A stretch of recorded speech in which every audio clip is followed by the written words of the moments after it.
Isabelle Landreau qui va prendre la parole. Isabelle est une consoeur du barreau de Paris, dont le cabinet s'appelle Smart Lord Fabric. Et surtout, Isabelle est membre de Génération Libre. Et donc, je la voyais bondir sur sa chaise ce matin quand on nous a répété de nombreuses fois, et avec conviction et des arguments, donc il va falloir y répondre, que la patrimonialisation des données à caractère personnel était quelque chose soit d'impossible, soit de absolument à éviter. Donc on sait que c'est au contraire ce qui est proposé par Génération Libre. Pour ceux qui ne connaissent pas Génération Libre, c'est un think tank dont la figure de proue est Gaspard Koenig, mais il est loin d'être le seul dans cette organisation. Et donc, je te passe la parole pour nous expliquer ce que vous en pensez. Bonjour à tous, donc Isabelle Landreau. Merci beaucoup Nicolas et le président aussi de l'AFDIT de m'avoir invité. Donc je suis ravie d'être à Marseille parmi des confrères et puis des éminents professeurs de droit et des DPO aussi. Alors j'ai bien conscience qu'évidemment je suis un petit peu, pour reprendre la métaphore des professeurs de ce matin, un peu le mouton noir. Parce que je vais défendre la propriété et la propriété des données à caractère personnel. Alors, pour vous donner le contexte, Génération Libre, donc c'est un cercle de réflexion. On a quand même été nommé dans les 10 premiers cercles de réflexion européens. On mène des recherches sur plein de sujets. Moi, je fais partie du comité scientifique et nous avons fait un travail de fond sur la propriété ou la patrimonialisation des données à caractère personnel. C'est un travail qui nous a pris 1 an. On a des techniciens en cybersécurité dans la personne de Gérard Pélix. On a un professeur de droit, c'est Nicolas Baintin, sur la partie juridique. On a Virginie Pez, qui est aussi maître de conférence à Paris 2 sur la partie sociologie. Gaspard Koenig sur la partie philosophie et moi-même sur l'autre partie juridique. Alors, évidemment, quel est notre constat ? Everybody be cool. This is a real robbery. Oui, en effet, c'est un vol. Et pourquoi c'est un vol ? Parce qu'on a des exemples très concrets de Facebook. Et je ne vais pas vous rafraîchir un petit peu la mémoire, mais vous connaissez l'actualité de Facebook avec Cambridge Analytica. Il y a quand même, Facebook a quand même 1,7 milliard d'utilisateurs par mois. Et Mark Zuckerberg, qui était devant le Sénat en avril 2018, très naïvement a dit « Mais non, this is a misrepresentation on Facebook. We do not sell data to advertisers. We do not sell data to anyone. » Ah non, on ne vend pas de la donnée. Non, c'est une mauvaise interprétation. On ne vend pas de la donnée ni aux publicitaires ni à personne. Et puis, on s'aperçoit que, évidemment, Facebook garde et on dirait siphonne vos données. Quelles sont les données qui siphonnent ? Bien sûr, c'est les données à caractère personnel, nom, prénom, mais aussi la photo. Toutes les photos que vous mettez sur Facebook rentrent dans une bibliothèque de Facebook. Okay ? Ce sont aussi les membres de votre famille, ce sont des amis, mais c'est aussi vos voyages avec la géolocalisation, c'est aussi vos goûts avec le like et unlike, c'est aussi les associations, vos lieux de voyage et ainsi de suite. Donc évidemment, Facebook garde vos données et même si vous avez vérifié la politique de confidentialité, vous savez que Facebook a des partenaires et que dans cette politique de confidentialité, on n'a pas la liste entière des partenaires. Et notamment, on n'a pas cette entreprise qui s'appelle Cambridge Analytica. Alors Cambridge Analytica, c'est quoi ? Eh bien, le leitmotiv de Cambridge Analytica, c'est « Data drives us ». Notre moteur, c'est la donnée. Et bien sûr, qu'est-ce qu'ils en ont fait de cette donnée ? Eh bien, ils l'ont dérobée à l'insu des utilisateurs de Facebook. C'est quand même 87 millions de comptes qui ont été dérobés. Pour faire quoi ? Pour justement travailler sur cette donnée. Et là, en l'occurrence, c'était pour changer un petit peu, influencer le vote des élections dans le cas du Brexit. Donc, on considère que c'est à peu près 12% qui était réellement un changement de vote à cause de ces manipulations de données. Donc, on voit que le travail sur la donnée, c'est vraiment un risque pour la démocratie. Et quels sont les outils utilisés intéressants de Cambridge Analytica ? Donc, un outil qui s'appelle Siphon, très intéressant, c'est un outil de l'efficacité des publicités en ligne. Un autre qui s'appelle Validity, un service de sondage d'opinion à grande échelle. Data Models, un catalogue de types d'électeurs et de consommateurs. Et Custom Data Manipulation, comme ça porte bien son nom, un système de visualisation des centres d'intérêt du public étudié, ou ce qu'on appelle la psychographique. Alors évidemment, pour nous, c'est complètement contraire à la régulation que nous avons, puisque c'est contraire au consentement, le consentement du RGPD. Donc, il n'y a pas de consentement explicite à l'exploitation de vos données à caractère personnel, puisqu'il faudrait avoir un accord en amont avant même que vous ayez créé un compte sur Facebook. Alors, je rappellerai quand même l'article 6. La licité de traitement, c'est la première base légale, c'est le consentement. La personne concernée a consenti au traitement des données à caractère personnel pour une ou plusieurs finalités spécifiques. Et c'est ça qui est intéressant et que nous allons développer. Alors évidemment, pourquoi nos données ne seraient pas notre propriété ? On a défendu l'idée que nous, les data, nos données à caractère personnel, font partie de notre patrimoine. Alors, ce ne sont pas pour nous des données attachées au corps, puisqu'on utilise un support, on utilise une montre connectée, on utilise un accès Internet, donc ça ne fait pas partie du corps. Et il faut s'attacher aussi à voir quelles sont les données que nous, actuellement, on vend. Qu'en est-il, par exemple, de l'image de chacun ou l'image des footballeurs et ainsi de suite. Cette image-là, c'est quand même bien une donnée à caractère personnel qui a une valeur sur le marché, puisqu'on va vendre des journaux sensationnels avec l'image de telle ou telle star, on va négocier des droits télévisuels pour des matchs de foot et ainsi de suite. Donc l'image, c'est une donnée personnelle et elle a bien une valeur. Donc on peut faire d'autres exemples comme ça. La réputation qui est complètement immatérielle, qui est complètement immatériel, eh bien, ça a une valeur aussi énorme. Donc, pourquoi refuser à la donnée à caractère personnel la notion donc, de valeur, avec valeur d'échange dans le patrimoine de celui qui est le premier à la générer?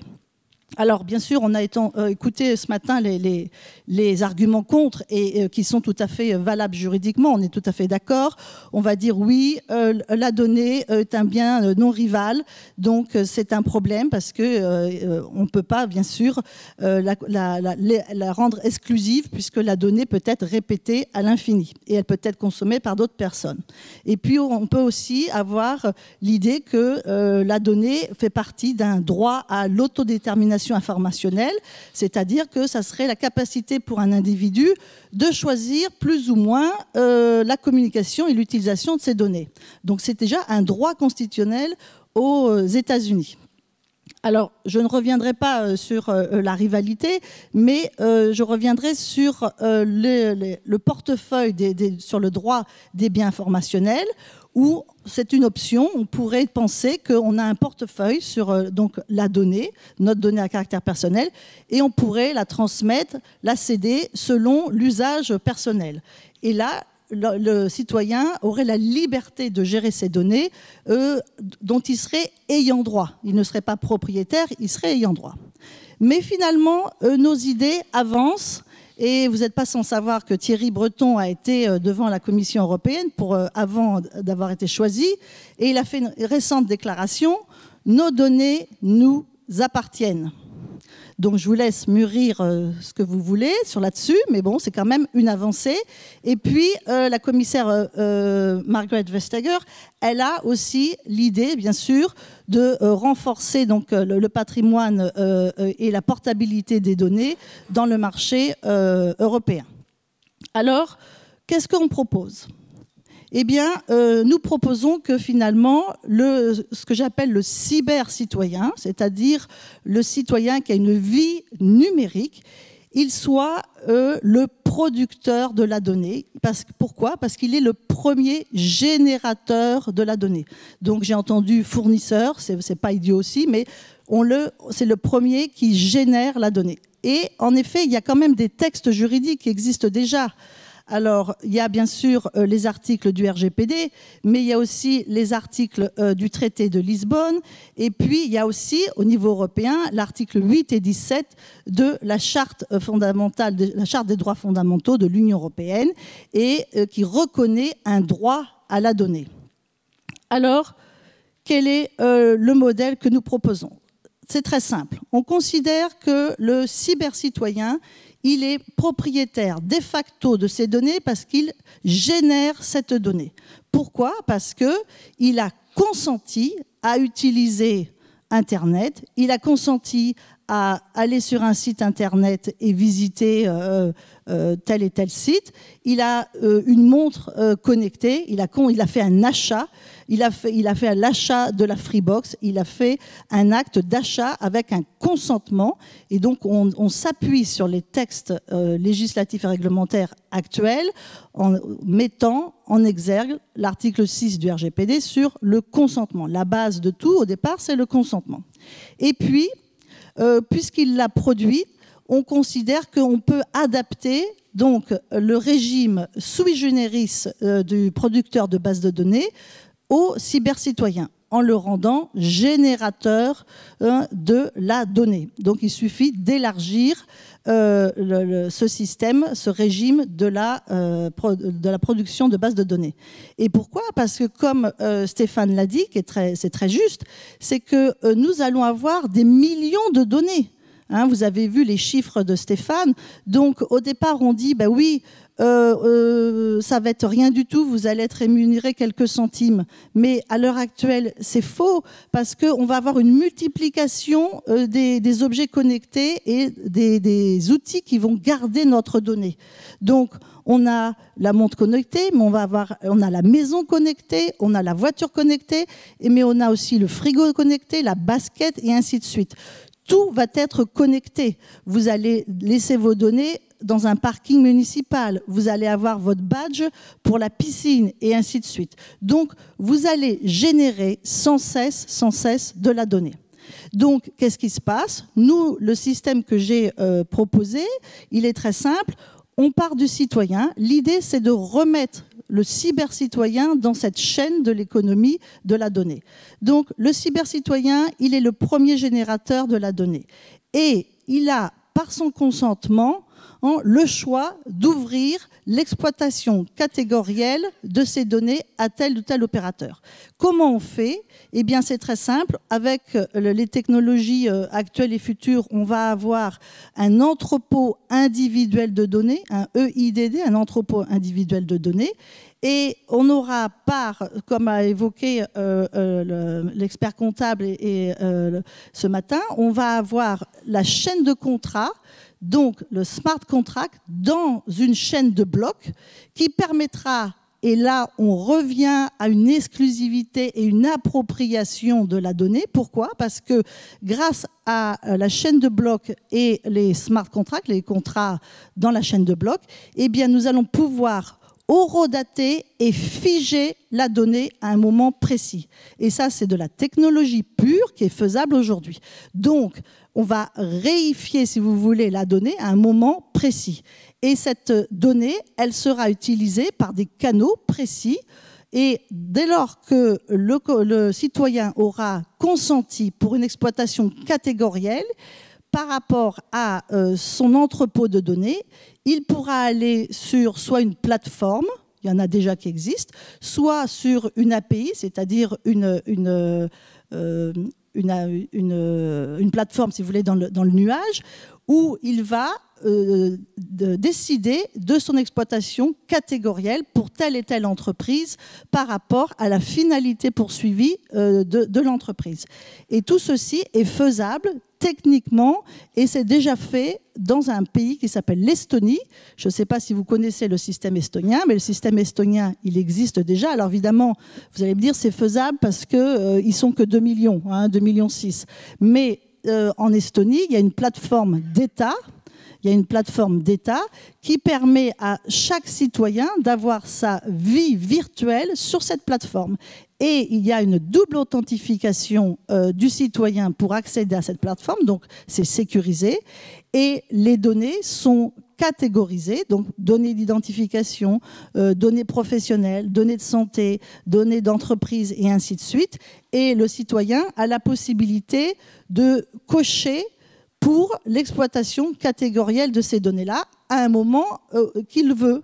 Il est libre de son choix. Donc, l'idée, c'est pas tant le véhicule juridique auquel on s'accrocherait sans démordre de la propriété, mais c'est surtout remettre l'humain, le cybercitoyen, dans la vie numérique et dans la chaîne économique de la data qui, comme l'a dit Stéphane, va être exponentielle.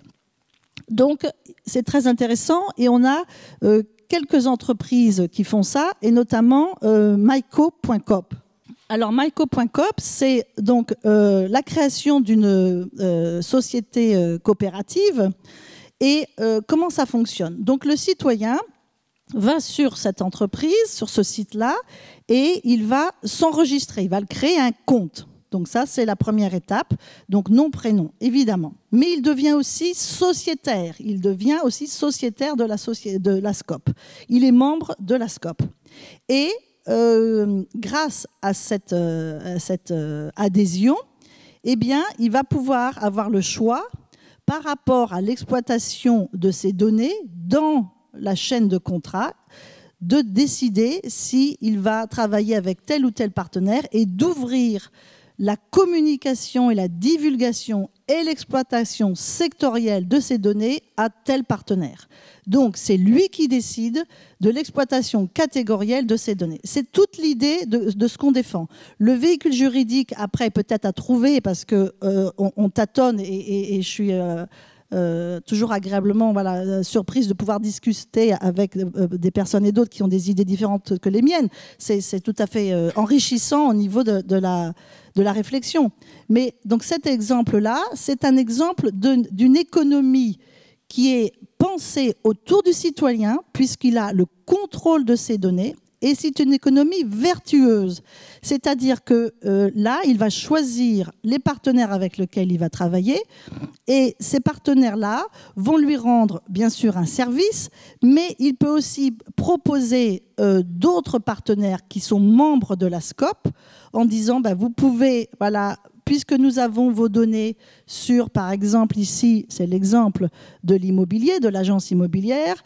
L'agence immobilière est membre de la SCOP. Vous avez créé votre compte. Vous avez dit, OK, j'autorise l'exploitation catégorielle de mes données, telle et telle donnée que vous identifiez pour cette agence immobilière.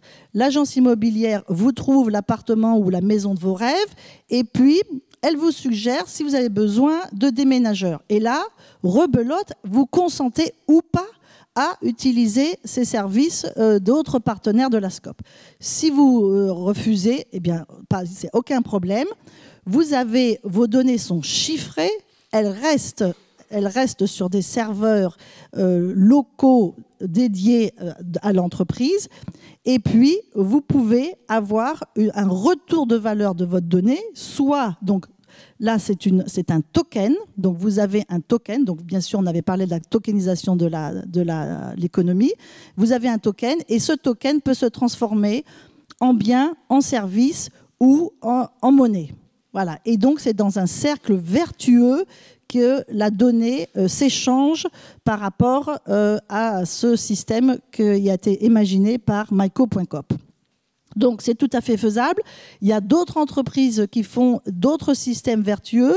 Vous avez une entreprise toulousaine qui a à peu près le même système, c'est-à-dire vous venez sur le site, vous vous enregistrez et vous consentez à la publication, par exemple, de vos données personnelles, qui soient, admettons, l'image ou le nom et le prénom, mais en retour, vous avez la participation à une association caritative où vous avez le retour sur un service ou un bien. Donc, il y a une économie circulaire qui se fait et donc les flux sont maintenus.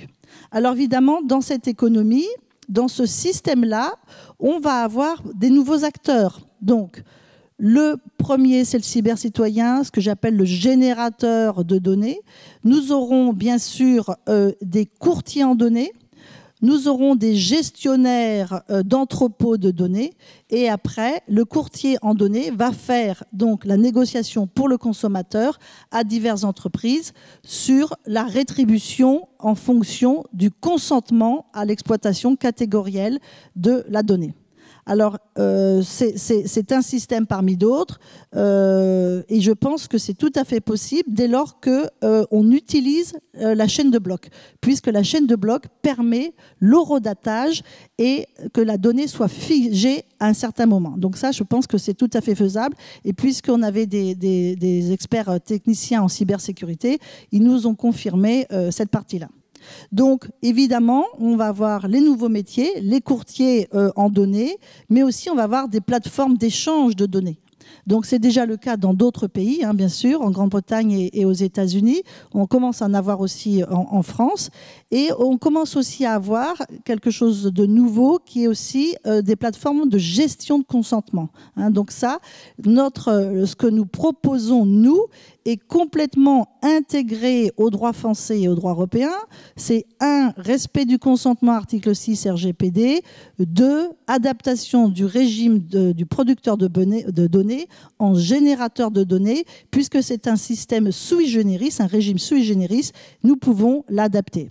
Et il y a il y a de la jurisprudence, il y a une jurisprudence européenne et une jurisprudence anglaise qui tend à conforter cette position.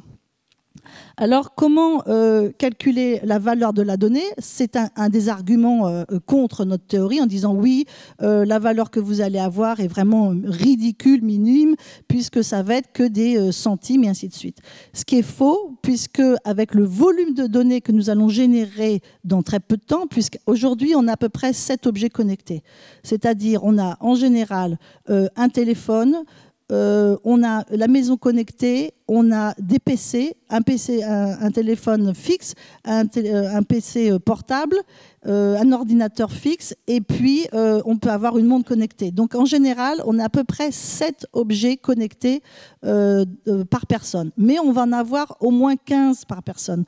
Donc évidemment, il y aura un volume de données générées qui va permettre d'avoir cette rétribution en retour aux citoyens. Ce n'est pas l'idée d'avoir un revenu régulier, bien sûr, mais c'est l'idée de réintégrer le cybercitoyen dans la chaîne de valeur de la donnée. Alors, la première évaluation avait été faite en 2015 lors d'un contentieux contre Comcast aux États-Unis. Et en fait, il y avait donc 75 000 internautes qui avaient été abusés et dont leurs données avaient été dérobées. Et donc là, la première évaluation avait été de $100 par personne pour ces victimes. Alors, ce qui est intéressant, si vous voulez, c'est qu'il y a une véritable contradiction entre le marché de la donnée qui existe et qui est vraiment très important, et puis la prise en compte aussi du citoyen dans cette valeur économique du marché. Et évidemment, Facebook en jouit énormément, et la dernière décision est intéressante, c'est la décision d'un juge fédéral donc de San Francisco du 26 novembre 2019, où il y avait eu 29 millions de personnes qui avaient été touchées dans leurs données personnelles, c'est-à-dire là, plus gravement, puisque ce sont des données sensibles, le sexe, la religion, l'adresse e-mail, les numéros de téléphone et aussi l'historique de recherche. Et ce juge, eh bien, il n'a pas reconnu directement, si vous voulez, le préjudice pour les personnes. Mais ce qui est intéressant, c'est qu'il a dit, en fait, il faut une analyse du préjudice individuel pour qu'on puisse déterminer le préjudice par personne. Et l'idée, c'était de prendre la valeur du préjudice n'était pas l'atteinte en elle-même, mais c'était le temps passé par chaque cybercitoyen pour revenir à ce qui était avant l'atteinte. Donc là, c'est tout à fait intéressant parce que la valeur sera plus du tout la même, tout en sachant que c'est quand même très difficile, dès lors qu'on a une atteinte, de revenir à la situation d'avant. Donc, évidemment, nous considérons que la propriété est un des moyens pour protéger le citoyen dans cette économie numérique. Donc, je le répète, on utilise le système de producteur de données, on le fait le générateur de données avec la chaîne de blocs dans les smart contracts et avec la chaîne des acteurs différents, c'est-à-dire le citoyen qui a un EIDD, un entrepôt individuel de données, et qui négocie auprès de courtiers de données, et ces courtiers de données vont négocier auprès d'opérateurs d'entreprise une valeur et vont rétribuer le citoyen en fonction de son exploitation catégorielle par finalité. Donc tout ceci respecte le RGPD, l'article 6 et les différents droits du RGPD. Voilà. Donc on considère que le droit de propriété est utile. Pourquoi ? Parce qu'il va éviter l'exploitation sans consentement de nos données à caractère personnel, essayer de réduire le nombre de fuites parce qu'il y aura finalement un prix à payer. Vous savez que la donnée à caractère personnel se négocie dans le darknet. Encore aujourd'hui, il y a une atteinte qui a été faite sur des comptes Netflix qui n'étaient plus utilisés. Il y a des pirates qui les ont repris pour les marchander. Et donc, les personnes avaient toujours un compte, mais inactif. Et donc, ils ont réactivé dans le darknet ces comptes et échangé contre une certaine valeur les comptes. Donc, évidemment, c'est l'idée aussi d'éviter un peu le marché noir de la donnée avec les rançongiciels. C'est réduire l'appropriation des données numériques pour le big data, parce que c'est un vrai problème. Et puis, c'est respecter le consentement, respecter aussi la vie privée, puisqu'on va mettre le cybercitoyen au centre, il sera décisionnaire de l'exploitation catégorielle de sa donnée. On va essayer, l'idée c'est de peut-être aussi rééquilibrer le marché de la donnée. C'est peut-être illusoire, mais je pense qu'avec les moyens techniques que nous avons et si on a un mouvement européen, en favorisant des plateformes européennes, franco-allemandes, suisses et ainsi de suite, on peut peut-être rééquilibrer ce marché. Et aussi, enfin, renforcer la sécurité des données à caractère personnel. Pourquoi ? Parce qu'on va utiliser la bloc de chaîne et les smart contracts. Donc, la propriété, en conclusion, la propriété des données, pour nous, c'est le meilleur rempart contre les abus et les fuites de données, et ça permettra de remettre donc le citoyen au centre de cette économie numérique. Enfin, on n'a pas parlé, mais il y a énormément d'actions possibles, et une des actions possibles, c'est les actions de groupe qui vont certainement se développer très prochainement, tant bien sûr aux États-Unis, vous le savez, mais aussi en Europe, en Grande-Bretagne, aux Pays-Bas et en France. Donc, en conclusion, my data is mine. Mes données sont à moi. Merci.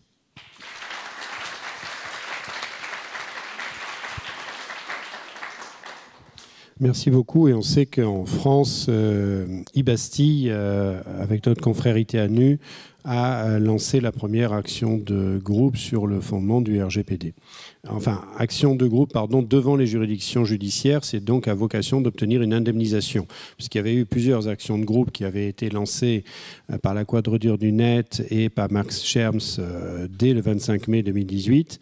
Mais c'était des actions de groupe devant les autorités compétentes qui ne pouvaient pas aboutir à des indemnisations, qui n'avaient pour objet que ce qu'on appelle le rétablissement des droits, c'est-à-dire qu'un certain nombre de choses s'arrêtent concrètement, tandis que iBastille, qui donc forcément a mis un peu plus de temps à préparer cette action de groupe, l'a lancé assez récemment et invite toujours ceux que ça intéresse à s'y joindre. Merci beaucoup Isabelle, je crois que c'est très intéressant qu'on ait eu ces opinions au contraire, et pour que vous puissiez commencer à vous forger votre propre opinion. Je pense qu'en plus c'est très intéressant intéressant de projeter ainsi ce qui est possible, parce que pour pouvoir affronter l'inattendu, il faut essayer d'inventer des situations. Et c'est ce que vous faites, ce sur quoi vous travaillez à Génération Libre, même si vous voulez que ça arrive, hein, que ça advienne, j'en suis bien conscient.